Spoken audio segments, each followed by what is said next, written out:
Okay, we're in the middle of learning the Hadrin al Rambam from the year Tov Shin Nun, and we are at Seif Dalit. It's on page 124. The Rebbe is discussing the last words in the Rambam, where it says, Kimor et Deus Hashem, Kamayim Layom Machasim.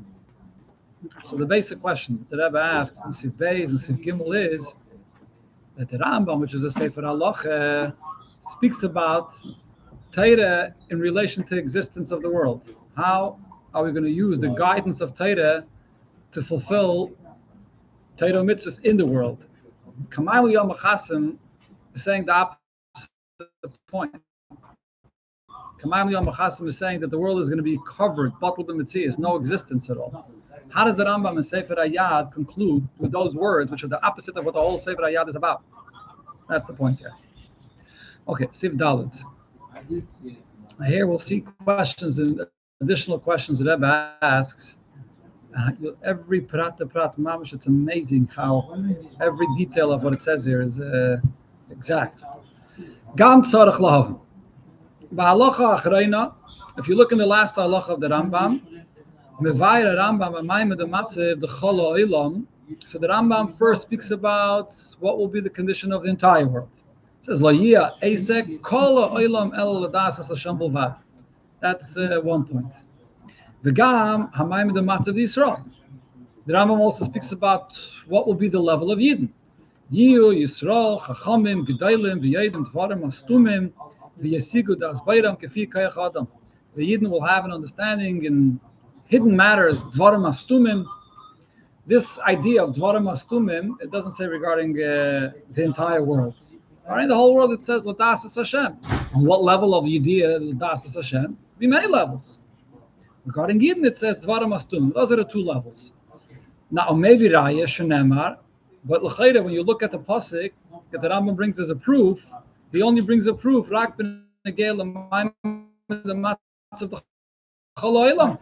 He's bringing a pasuk that speaks about the condition of the world. The Rambam doesn't bring a pasuk that describes the unique level that Yidden will be on when Mashiach comes. Why not?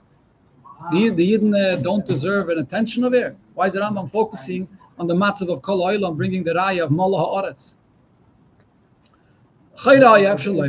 Yeah, you see the question? Yeah, that's the description of the Rambam. But then the proof that the Rambam brings from the pasuk, he only brings a proof regarding the condition of the world. He doesn't bring a proof regarding the level of the Yidden. Why not? Why does the point that he says regarding the condition of the world deserve a proof, and regarding the condition of Yidden it doesn't deserve a proof? Okay, now it would seem that we could explain as follows: that in this pasuk itself, there are two details here. One half is speaking about the entire world, and another half is speaking about Yidden. We're in Sif Dalit, second paragraph.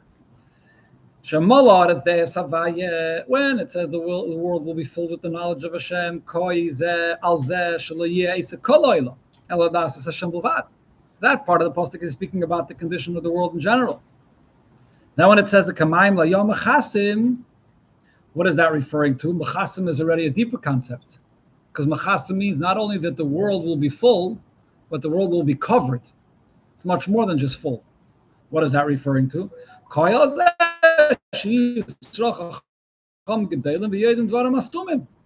that refers to Yidden. Yidden will know dvarim astumim when your knowledge of the Eibishter is on a level which is sasum. So dvarim astumim shalamayla mekayach adam shem vayifim the kamayim liyam machasim. So dvarim astumim covers completely the existence of the person. So maybe we can say that that's the two parts of the pasuk. The first part of the pasuk is speaking about Chlal, all goyim, and then Kamayim Liyam Machasim is speaking about Yidden that will know Dvarim Astumim. Can we say this? So the Rebbe doesn't accept this pshat, because Aval Nois of Lekach, in addition to the fact, Shal Pizeh Ein Masim say the Divrei Rambam. The order in the way the Rambam puts it, when the Rambam speaks about Yidden, what does the Rambam say? After the Rambam says that we will understand hidden matters, which is the machasim, on a level where you're completely covered, overwhelmed by the Eibishter. Moisiv, then the Rambam adds, Sheyasigu das Bayram kefi koyach ha'adam. Then he adds, oh, and you'll also understand whatever is humanly possible. He just said that there'll be a much greater level of understanding. You'll understand Dvaram Astumim. So why is he adding afterwards, and you'll also understand a lower level? That's one question. But Harei Pashtus Lashon HaKosov.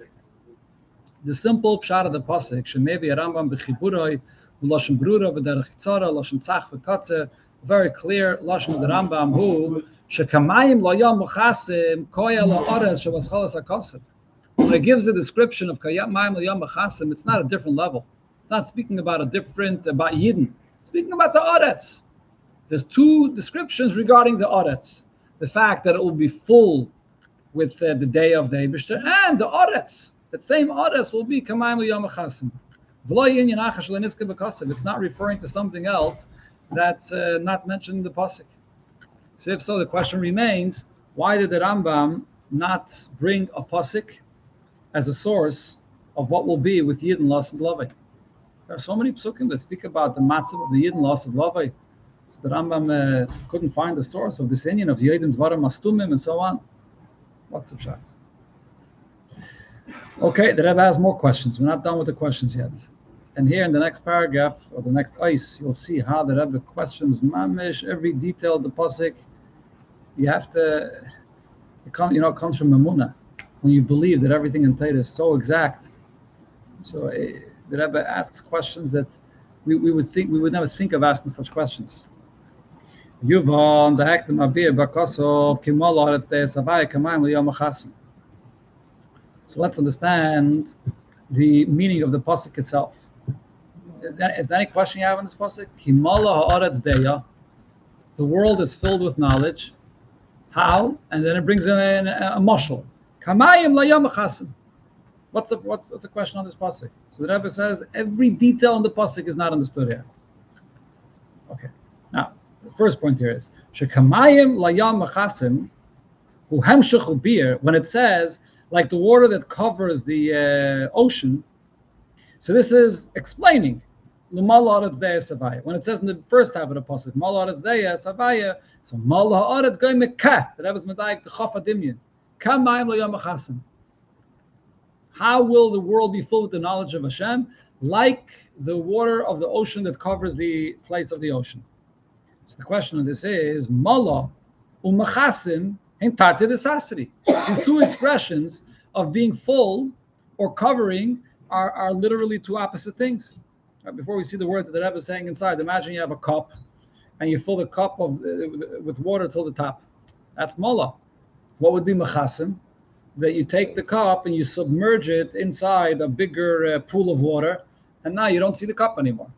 It's not that the cup is full with the water inside. Yeah, the cup is full with water, but the cup is submerged underwater, so therefore you don't identify the cup anymore. That's what machasa means. So which one is it? Is the Eibishter's revelation of the world be compared to Mala, to a cup that's completely full to the brim, or is it going to be compared to a cup that's submerged underwater and you can't identify the cup anymore? So it's a stira.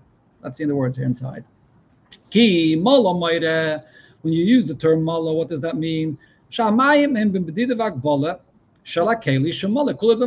It's completely full, but to the limits of the water that could enter into this vessel. Machasim means that there's much more water than the vessel could handle. It completely covers the vessel. So how do we read the simple pshat of the pasuk? How can we say Shemala Aretz De'ya Savaya Kamayim L'Yom HaChasim Shamiloi Bagbolas HaKeli, filling up the vessel with a limitation, the Haaretz, and in this case we're talking about the limitation of the world, the De'ya Savaya, with the knowledge of Hashem. It's like when something covers where you don't even see anymore the identity of the vessel. So what's going on here? It says not at 26, the way it is physically with regarding the waters in the ocean. See 26? The dugmasa biyam, it's just like it is with the ocean. Shamayim chasim gamas koisli ayam. The water covers the floor of the sea and the walls of the sea. It's all covered. The water flows over onto the beach, onto the shores, and then it goes back out, and then it comes back, high tide or whatever it may be. But the point is that when you look at the ocean, you don't see an area of dry land, which is very deep, with walls, and then what it's filled with, which is water. That's not what you see. The entire interior of the ocean is completely covered from your eyes, and you don't even see that bachlal. All you see is the water that flows over onto the dry land. That's called mechasim. So if you say it regarding the world, regarding a keli, it's covered. You don't identify anymore the existence of the world. So the beginning of the pasuk and the end of the pasuk are ma'amash astira. Gam tzarich lahavin. Another question here is Aleph. So kishem shebetchilas hakosov masker tchila hadover hamemule haaretz v'achar kach hadover hamemale deis havaya. There's the nimshal and then the mashal. The way the nimshal is said and the way the mashal is said is not the same. We're talking about an entity and then what's going to fill this entity. Right? So you have that both in the mashal and in the nimshal. In the mashal it says kimala haaretz. So first it mentions the world, and then what it's going to be filled with. It's going to be filled with Deis Hashem. That's the order.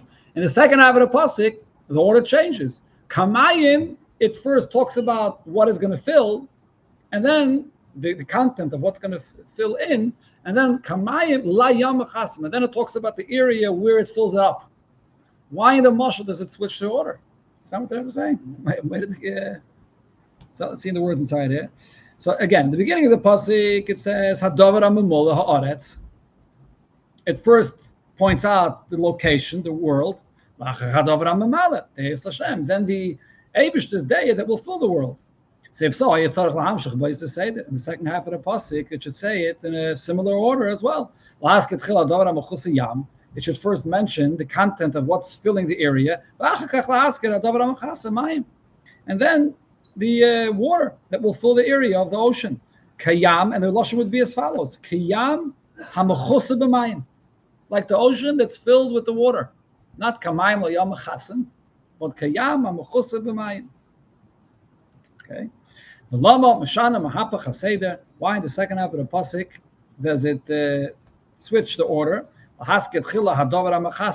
Mentioning first the content of what fills, and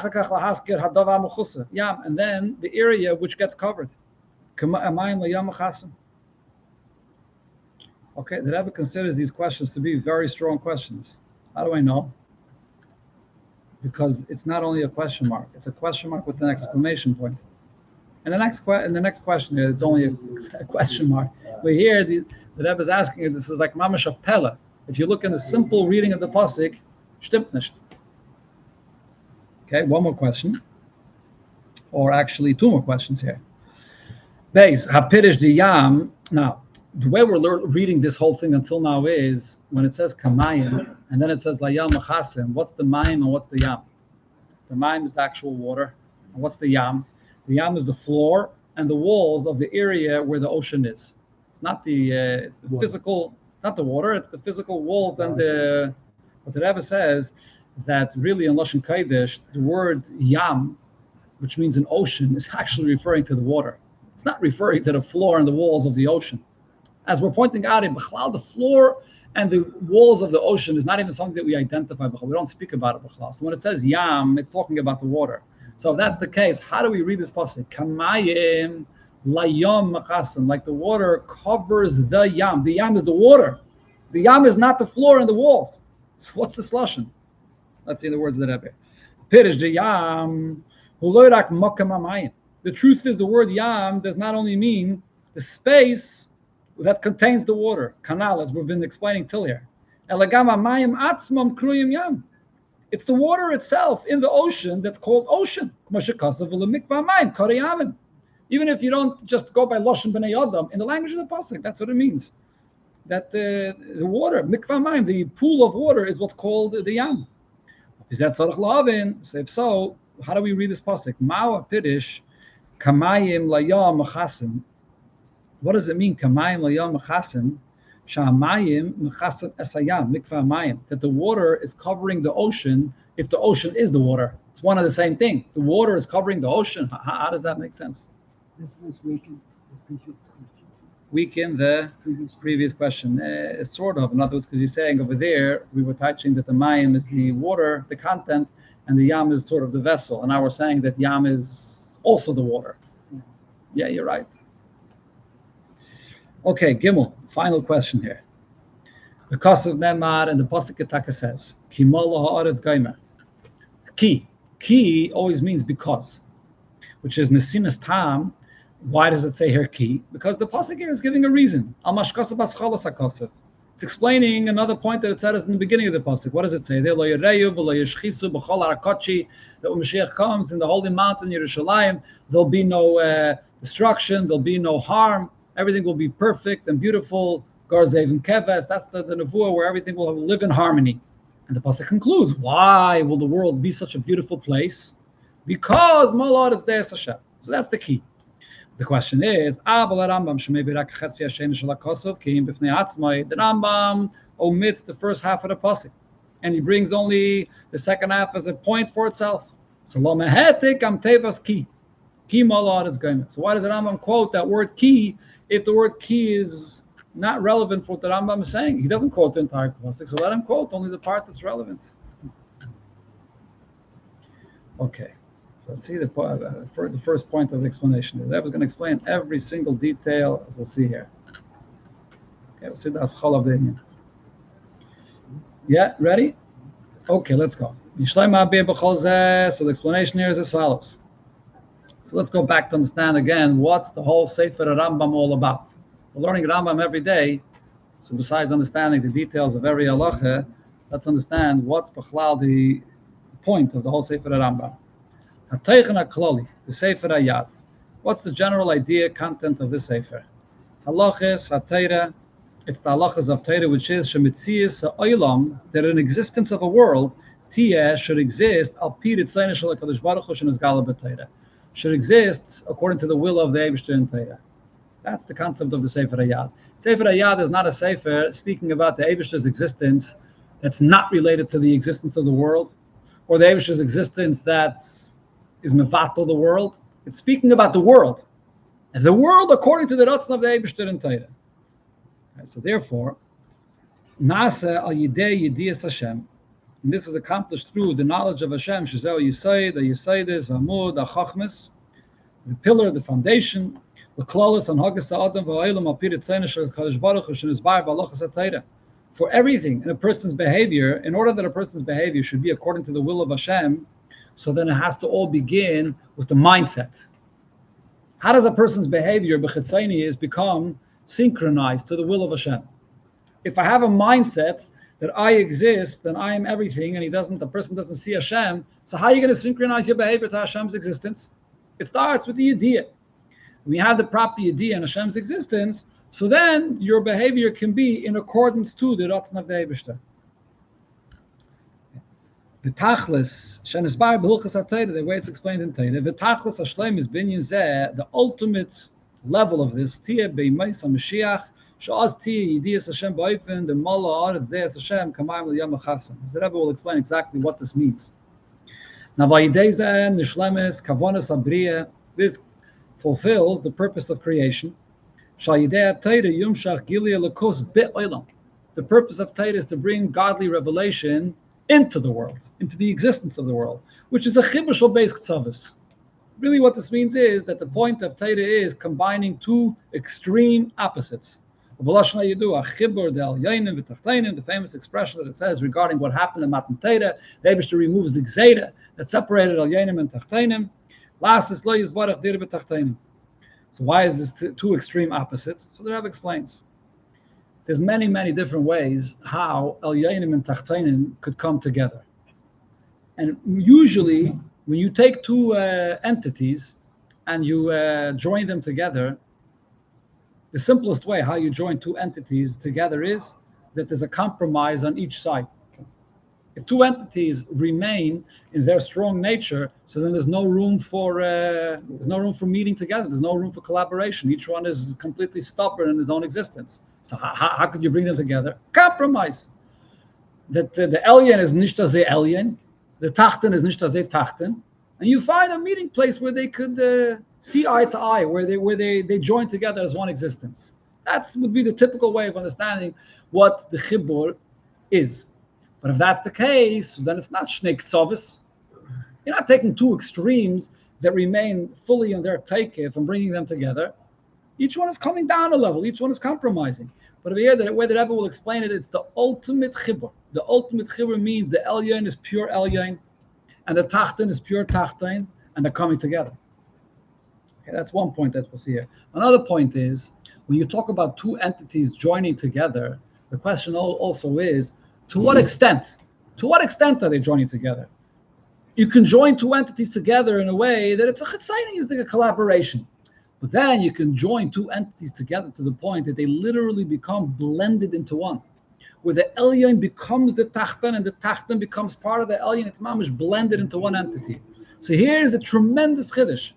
We're taking an Elyon with the pure power of Elyon, and we're taking the Tachten with the concrete existence of Tachten, and we're unifying them together. And how? Not a makidige chitzayni connection. We're creating a blending together where they become completely one mamish, while the Elyon and the Tachten remain each b'chol ha'teikif. That's the unbelievable chibur that happens when Mashiach comes. That's it in the words of the Rebbe. Gili Elokos tzarich li is begidrei olam. The whole point is that the Eibusha should be revealed not in a makivdig way, but that it should be within the very confines of the world itself. Tachtainim. Shazawin the ideas Hashem. Leidas. We learned before, that's why the Rambam focuses on the knowledge, to know, which is Shaseichel Adam Mevin Masik the Idea Lakus, that the person comprehends. Comprehends means I with my seichel get it. Mashenken Amuneh, the concept of belief is something else. If you believe in the Eibishter, it's out of the existence of your understanding. If this is something that doesn't penetrate your understanding, what it does to you is, it just nullifies you. So then it's not being blended into your existence. So this is also a level of a chibur. Bittul means that the godly revelation had a huge impact on you. It totally was mevatel you. It's not even just makivdik. It's a very, very deep impact. But how? What's the impact? That it shut you down. That it was mevatel you. The main point is, no, it should be blended into your existence. That you should accept it, understand it, and comprehend it. That's the extent of the chibur. But at the same time that we're saying that this is a tremendous chibur in your existence, what level is being revealed in the world?